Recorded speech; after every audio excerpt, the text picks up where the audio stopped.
Oh my god. Hello and welcome to a new series that I want to start. It is going to be called Sub-10 Saturdays, where pretty much every Saturday I'm going to try to get a Sub-10 on camera and do a reconstruction of it. It doesn't necessarily have to be on Saturday, but the video would probably be out on Saturday anyways. What we're going to reconstruct today is a 9.215 solve that I got on a 30 move solution.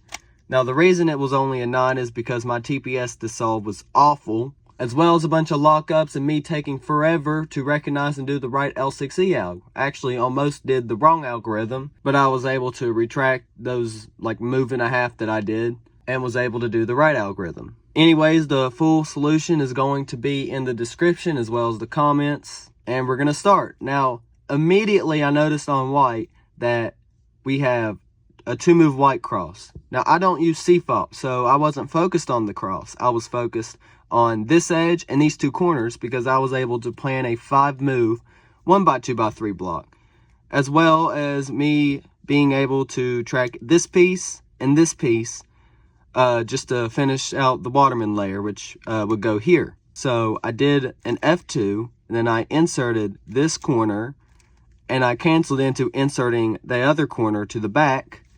And while I was able to do that, I noticed that these two corners are just a UL away from being, I guess, solved and making a full Waterman layer. So that is a 7-move Waterman layer. Now immediately I had to go to CLL. Now I noticed this CLL was pretty easy, and it solved an edge. So this is a T case. These two corners are the same, so I already knew it was a sexy sledge CLL. Now I noticed this block right here, which means I get this edge being solved when I do the Alg. So I already knew this was going to be solved. What I didn't know is that this edge was going to be solved with it. For CLL, what I should have done, instead of U prime algorithm and then rotation, insert the edge, I should have done a rotation algorithm, but since I know the edge is here, which I didn't at the time, but I wish I would have, instead of just doing F prime rotation insert, I could have just done E prime F prime, and that would have saved 3 moves, and the solution, if I would have just done the rest of it as normal, would have been 27 moves instead of 30. Now the lowest move count I've gotten in a solve ever was 29. So being able to beat that by 2 moves would have been pretty insane for me. So that's 2 solved edges. After CLL, I noticed that we have this edge right here. So immediately I would do a rotation, and then I just solve the edge. And now we're on last 6 edges. Now, if you see in the solve, I almost did the wrong algorithm. Thankfully, I was able to retract that, and I did the right algorithm. So the L6E case that I ended up doing is the LMCF L6E XDFL set algorithm, I guess. I don't know.